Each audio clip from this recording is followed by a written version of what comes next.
Hey,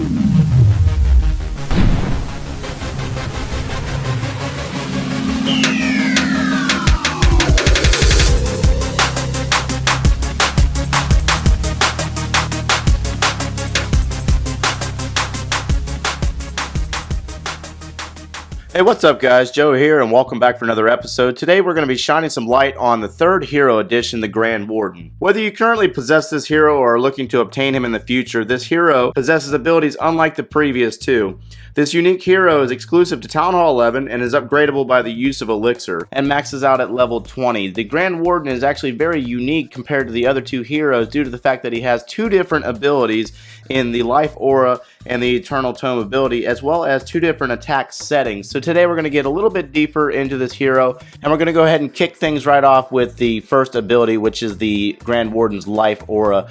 Basically, it is a passive ability that gives a percentage boost to the existing HP of anything within his aura, which can be visibly seen here by a circle around the Grand Warden, and anything that is encompassed inside of that circle is receiving a boost dependent on his level, starting with level 1, 20% increase of hit points on the troops within his aura, and maxing out at 50% at level 20. So a unit with 100 HP will have 120 HP when they're inside the aura, but it doesn't really get 20 extra HP that it loses or gains once it's in or out of the circle. So basically think of it as the unit having 2 health bars, normal and then boosted. So if it's 100 HP, enters the Grand Warden circle, it gets 120 HP, and if it takes 20 HP damage while within the Grand Warden circle, it'll have 100 HP of boosted health. So now it leaves the circle and then it loses that health status. So moving right along, we're going to take a look at the two different attack settings that the Grand Warden possesses.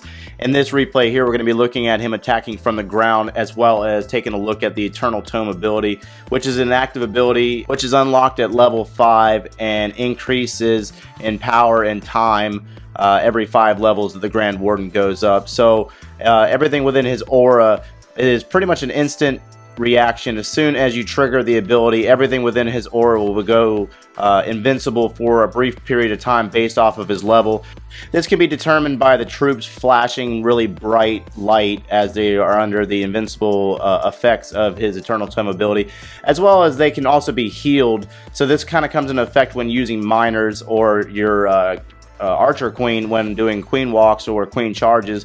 You can apply a rage spell to her and the healers in order to boost her health back up while she's invincible due to the Grand Warden's Eternal Tome ability.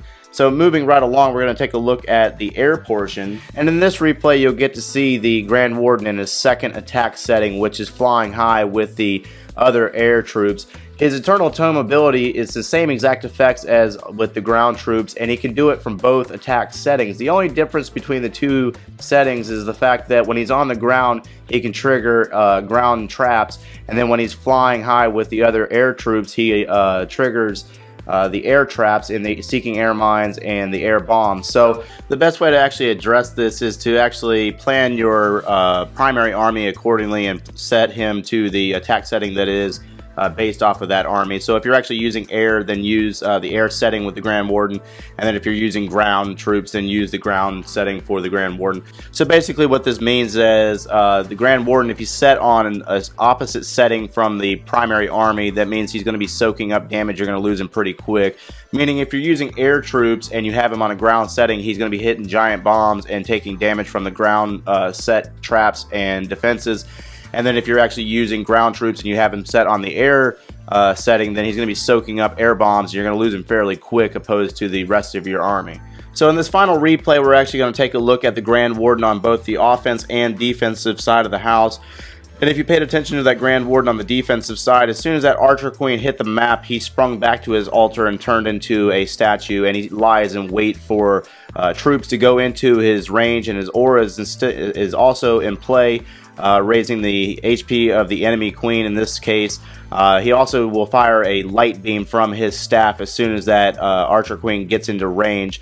And then on the offensive side, while this Archer Queen and Queen Walk or / Queen Charge is going into place, he will drop his Grand Warden to assist his Archer Queen. So at this point, the defensive Grand Warden is firing a light beam, a farther range than the other heroes. The Grand Warden has a very far range and will attack whatever's in front of the troops that he's assisting. So in this case, as soon as this Grand Warden comes on the offensive side, you'll notice that the Grand Warden will fire a light beam from his staff as well, and will fire a lot farther of a range than what the Archer Queen will do. So the Grand Warden is actually a support hero.